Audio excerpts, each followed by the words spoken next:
नमस्कार। आज आम सहित उपस्थित अच्छा एमती जड़े व्यक्तित्व जहाँकर व्यक्तित्व जी बलिष्ठ स्वभाव से नम्र। जिते आम नदीर सुरक्षा कथा चिंता करें, जो परिवेश सुरक्षा कथा सामना को आसे से ही कथा सामना को आसी जाए। जहाँकर व्यक्तिगत प्रचेषार आज नर्मदा आंदोलन पाखापाखि 40 वर्ष धरी से संघर्ष करुँचा। देशर विभिन्न स्थान में विभिन्न संगठन रही जहाँ जरिया से चेष्टा करुँच नदीगुड़ी को केमती सुरक्षित रखा जाई परिबो, परिवेश रे केमती संतुलन आसी पारिबो बा परिवेश केमती सुरक्षित रही पारिबो से संपर्क में आज आम आलोचना करने जहाँ को पाइछे से आउ केही नुहंती नर्मदा बचाओ आंदोलन संस्थापक फाउंडर मेधा पाटकर जी। दीदी आपन को आलोचना को स्वागत करुँच। उड़िया कुछ समझ में आते हैं आपको? हाँ हाँ, ठीक है। कैसी हैं आप बताइए? ठीक हूँ, जैसे है वैसे ही है। अच्छा, बदलते नहीं। अच्छा, उड़ीसा कैसा आना हुआ आपका अभी? कुछ यहाँ जो विस्थापितों का सवाल है, जल जंगल ज़मीन बचाने का सवाल है, उसमें हमारे साथी भी जन आंदोलनों के लगे रहे हैं। जी जी। तो कल पर्यावरण दिवस है जी, तो उसमें एक आदिवासी क्षेत्र का कार्यक्रम है, उसमें मैं आ रही हूँ क्योंकि आदिवासियों से ही हम प्रेरणा लेते हैं जी। जो जल जंगल ज़मीन बचाने मूल निवासी लड़ते हैं जी, तभी जाकर कुछ बचा है आज देश में। अच्छा, आपको क्या लगता है उड़ीसा में स्थिति क्या है? उड़ीसा के बारे में आपका क्या ख्यालात है? आप तो उड़ीसा पहली बार नहीं बहुत बार आ चुकी हैं। देखिए, उड़ीसा छत्तीसगढ़ झारखंड जैसा एक नेचुरल रिसोर्सेस के प्राकृतिक संसाधनों के आधार पर एक समृद्ध राष्ट्र रहा है जी। और यहाँ मेहनतकश आदिवासियों ने ये जल, नदियाँ, ज़मीन, जंगल बचाया है।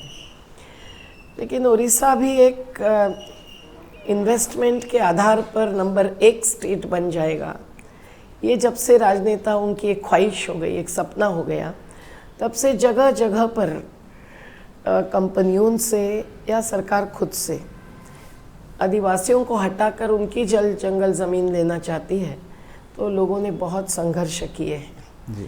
और संघर्ष हर बार अहिंसक ही रहे हैं। हम तो अहिंसा और सत्य के ही पक्ष में हैं। जी जी। सत्याग्रही संघर्ष को ही हम मानते हैं। पर ऐसा बहुत हुआ है कि हमने देखा है कि कई बार उपवास हुआ, कई बार बड़ी रैलियां हुई और फिर भी पूरा यश नहीं मिला, लेकिन कुछ तो बच गया, ये भी है। और बहुत सारे साथी जो आदिवासियों को साथ देते हैं, ऐसे एक इंटेलेक्चुअल्स, बुद्धिजीवी भी उड़ीसा में बहुत रहे हैं जी। मनोरंजन मोहंती जैसे रहे हैं जी। रवि साहू जैसे रहे हैं जी। और इन सब लोगों ने, रवि राय जी थे जी जी, जो संसद के सभापति रहे हैं। बिल्कुल बिल्कुल। और एक जो सत्तावादी केवल नहीं है, समाजवादी है, वो इन सभी चीज़ों को देखते हैं, सामाजिक पर्यावरणीय असर विकास के नाम पर जो होता है। तो उड़ीसा में ये दोनों बातें हमने देखी है जी। कहीं काशीपुर के इससे किशन पटनायक जी थे, उनके साथ में वहाँ पहली बार गई थी। तो ये कोरापुट है, कलाहंडी है, बोलांगीर है, ये तो केबी के। लगता है कि उड़ीसा में जल जमीन का जो समस्या है वो काफ़ी चिंताजनक है? आपको लगता है उड़ीसा में? आज भी चिंताजनक है। अच्छा। क्योंकि जहाँ से नदियों का उगम होता है, नियमगिरी जैसे पर्वत से, जी जी, तो अगर वो पर्वत ही खत्म हुआ जी, माइनिंग के नाम पर, खदानों के नाम पर, जी, क्योंकि खनिजों की संपदा उड़ीसा में बहुत है। जी जी, देश के आयरन ओर का करीबन 33% उड़ीसा में है। जी जी, कोयले का भी 33% करीबन है। जी, 90% से ज़्यादा क्रोमियम जैसा खनिज भी यहाँ है। जी, तो ये सब निकालना ही है तत्काल, कुछ उसके असर का सोचना नहीं है। ऐसी अगर वृत्ति होगी राजनीति में तो फिर उस पर जीने वाले लोग जो है वो तो खत्म होंगे। आज के दिन में सबसे बड़ी चुनौती क्या है उड़ीसा के आगे? क्योंकि मैं इसीलिए आपको बार बार पूछ रहा हूँ कि उड़ीसा से आप जुड़े हुए हैं, बार बार आती हैं बीच बीच में, तो मैं जानना चाहता हूँ उड़ीसा के आगे चुनौती क्या है? उड़ीसा में केवल उड़ीसा के नहीं है, हाँ। चुनौती तो पूरे देश के सामने है, हाँ। और कुछ हद तक दुनिया के सामने है। वो है क्लाइमेट चेंज की, हाँ। और ये क्लाइमेट चेंज क्या एक नेचुरल क्राइसिस नहीं है। जी जी, ये ह्यूमन मेड है, हाँ हाँ। ये स्टेट मेड है। और ये किस प्रकार से हो रहा है? स्टेट मेड कैसा है? विकास के नाम पर जो नियोजन होता है, जी जी, जो एक्टिविटीज होती है, जी जी, वो अगर प्रकृति पर आघात करती है, उसके साथ एक खिलवाड़ होती है तो क्लाइमेट बदलेगा ही। आपको लगता नहीं है कि उड़ीसा में भी इंडस्ट्रियलाइजेशन हो, विकास कैसे होगा फिर? ये सब चीजों के ऊपर ध्यान रखना चाहिए ऐसा मुझे। है, इंडस्ट्रियलाइजेशन के पूर्ण खिलाफ हम कभी नहीं हो सकते। लेकिन आपको विकास के विरोधी क्यों कहा जाता है बार बार? तो गलत आरोप लगाते जब भी हैं, मेधा सब पाटेकर लोग जी नहीं आते हैं, कहते हैं, हाँ, सब लोग नहीं बहुत कहते लोग कहते हैं। वो कहते हैं जिनको एक प्रकार का विकास चाहिए होता है, हाँ। जिस विकास में बहुत बड़ा विनाश होता है, बहुत बड़ा विस्थापन होता है और बहुत बड़ी विषमता, गैर बराबरी बढ़ती है, उस प्रकार के विकास के ऊपर हम सवाल उठाते हैं। जी जी। और हम यही चाहते हैं कि विकास सही हो, शाश्वत हो, निरंतर हो, ताकि नदियां हो, कि पानी हो, कि पहाड़ हो, कि हवा हो, हम लोगों को अगली जनरेशन के लिए, अगली पीढ़ी के लिए कुछ बचाना है कि नहीं। अगर जंगल खत्म होंगे तो ऑक्सीजन कहाँ से मिलेगा?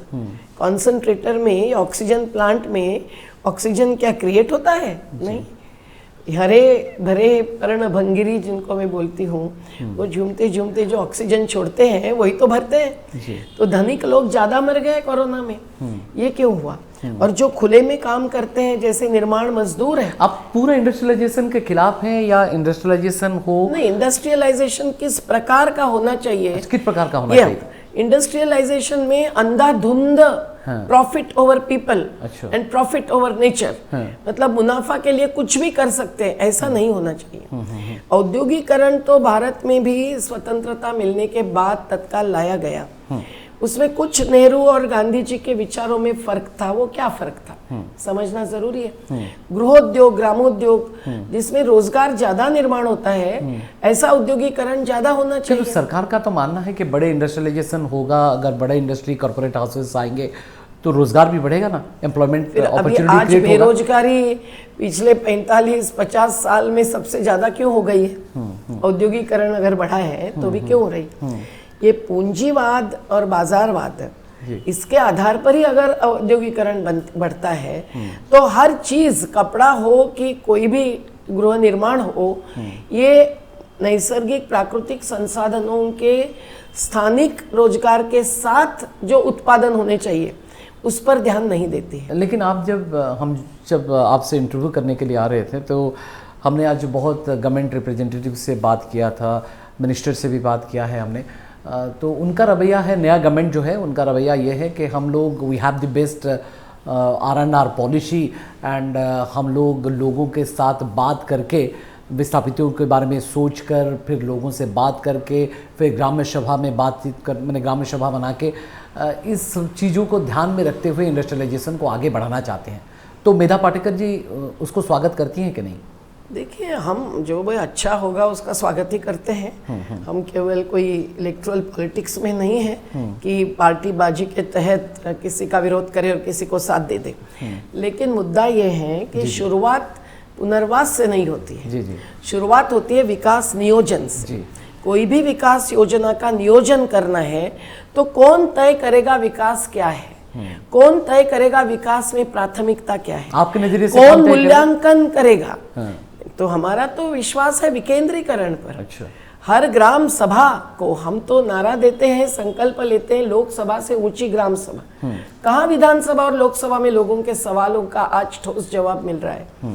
तो ग्राम सभा, ये तो संविधान में भी राजीव गांधी ने जब समझा कि केवल टेक्नोलॉजिकल प्रोग्रेस से सबका भला नहीं हो सकता है, तो देर से सही पर 1992 में जो 73वां और 74वां संशोधन आया, यानी 243 और 244 वाला आर्टिकल, अनुच्छेद संविधान में आया, तब उसमें क्या है? उसमें ये विकेंद्रित नियोजन की बात है। आदिवासी क्षेत्र अगर है उड़ीसा जैसे राज्य में, या झारखंड में, या छत्तीसगढ़ में, हमारे नर्मदा घाटी में भी, तो पेसा कानून आया है, 96 में आया, पर रूल्स बनते बनते बनते मध्य प्रदेश में 2022 में बने। पर उस कानून के तहत आदिवासी ग्राम सभाओं को इतना अधिकार दिया है कि ग्राम सभा की मंजूरी के बिना किसी गांव के जमीन पर, जंगल पर कोई कंपनी को थोपा नहीं जा सकता है। 2013 में कानून आया, 1894 का कानून चलता रहा स्वतंत्र भारत में। शर्मनाक बात थी। उसके कारण केवल पैसा फेंको, तमाशा देखो, विस्थापित करो, यही होता था। तो हम लोगों ने उसके लिए बहुत संघर्ष किया, अहिंसक सत्याग्रही।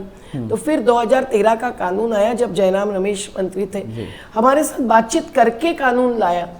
इस पर हम खुश थे। सरकार से संवाद बनाकर या संघर्ष करके ही आप कुछ? संवाद के बिना तो हम कभी संघर्ष पे उतरते नहीं।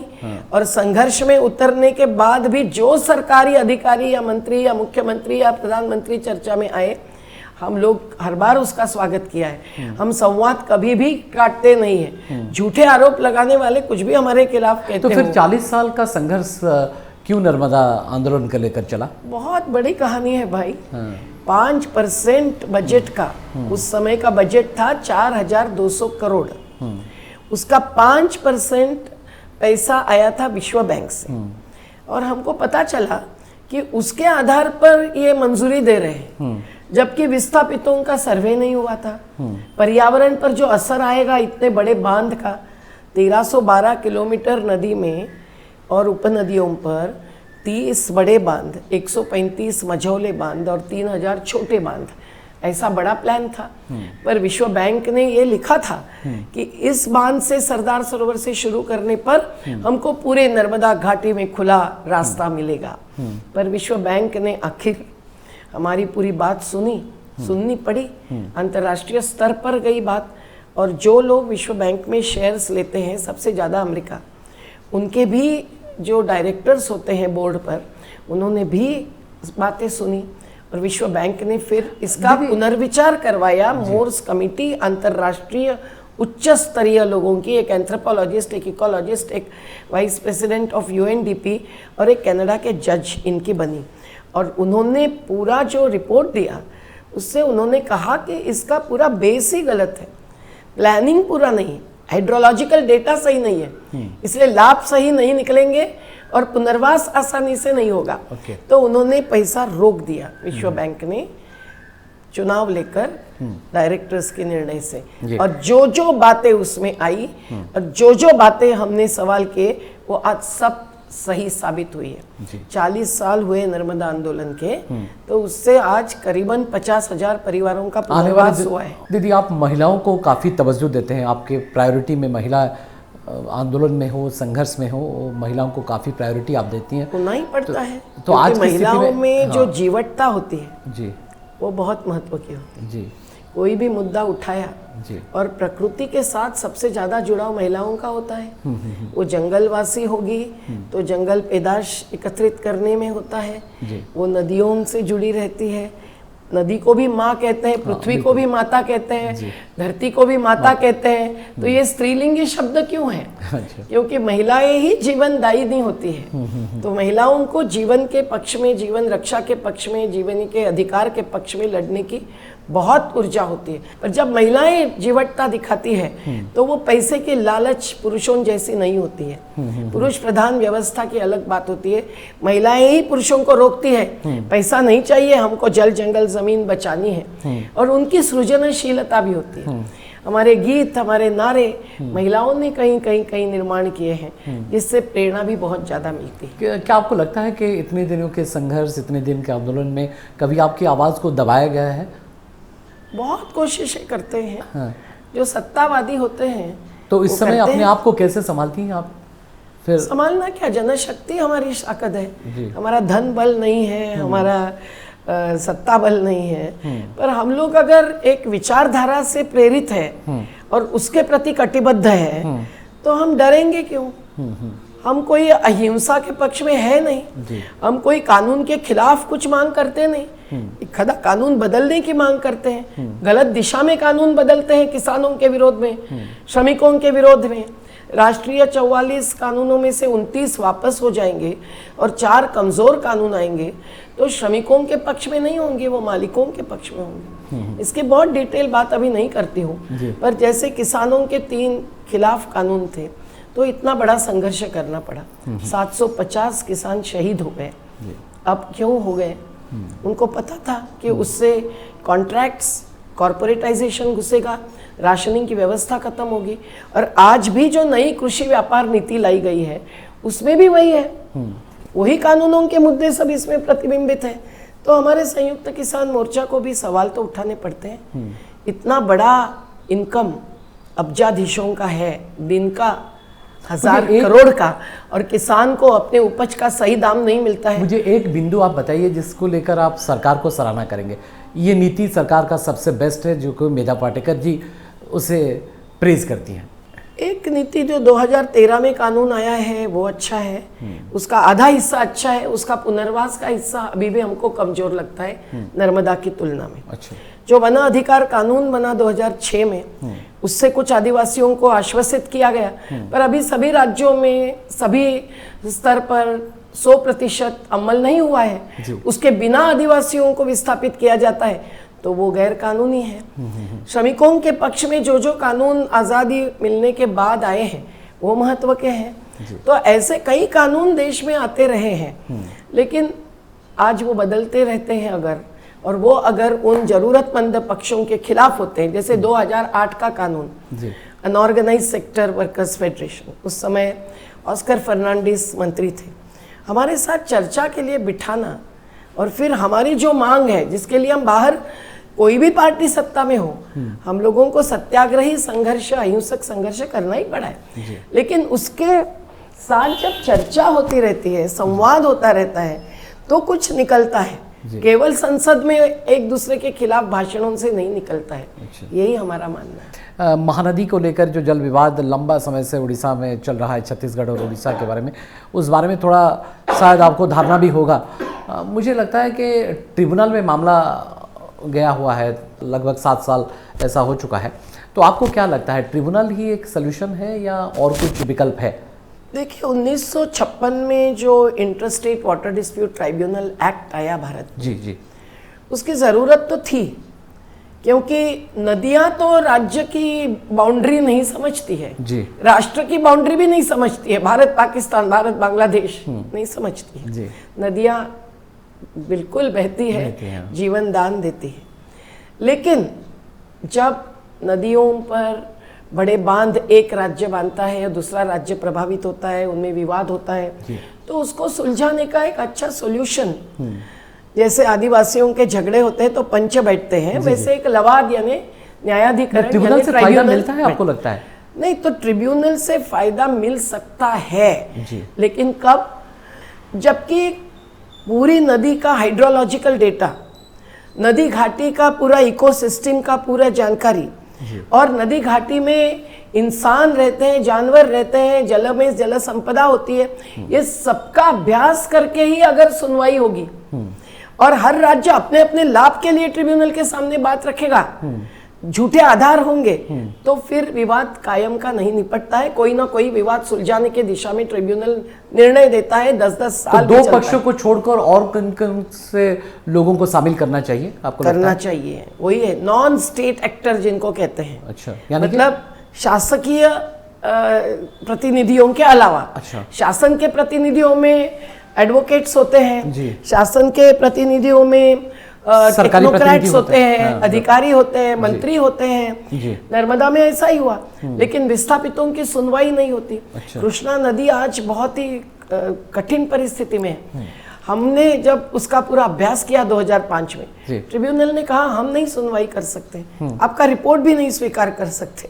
अरे ऐसा कैसे हो सकता है? विस्थापितों का पहला हक होना चाहिए सुनवाई का, और जो पर्यावरण के जानकार है, नदी के जानकार है, उनकी भी होनी चाहिए। इस कानून में ये बदलाव लाना, अगर उड़ीसा गवर्नमेंट भी कुछ अच्छा करना चाहती है, केंद्र सरकार या किसी भी राज्य की सरकार, तो ये बहुत जरूरी है। हम तो चाहते हैं कि नदी पर एक नया कानून बनना चाहिए। आपको लगता है कि राष्ट्रीय नीति यानी कि एक नेशनल पॉलिसी लाना चाहिए सरकारों को? पॉलिसी लाना क्या, कानून ही लाना चाहिए। अच्छा। क्योंकि पॉलिसी जस्टिसेबल कम होती है। तो नदी संरक्षण एवं पुनरुज्जीवन कानून ये हम चाहते हैं।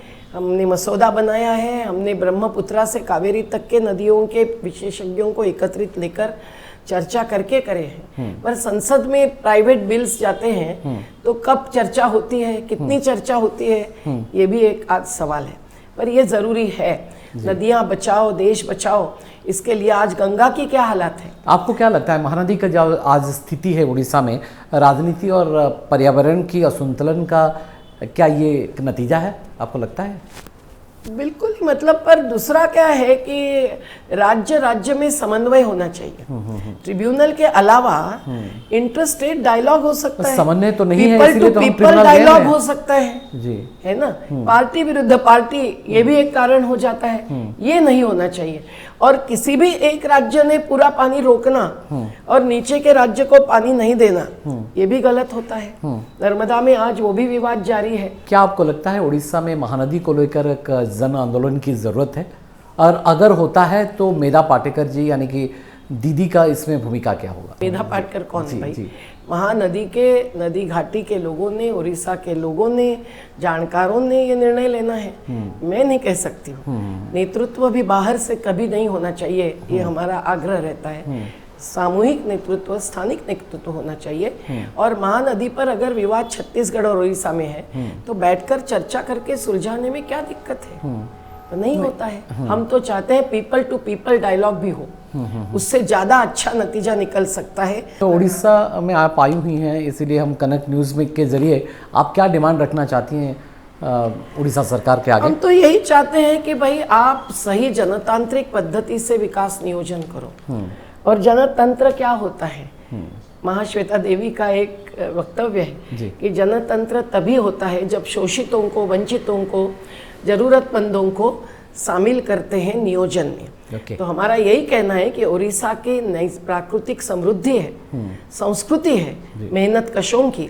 आदिवासियों ने यहाँ का जल जंगल जमीन बचाया है तो नदियां बहती रहती है, नहीं तो नदियां सूख जाती है।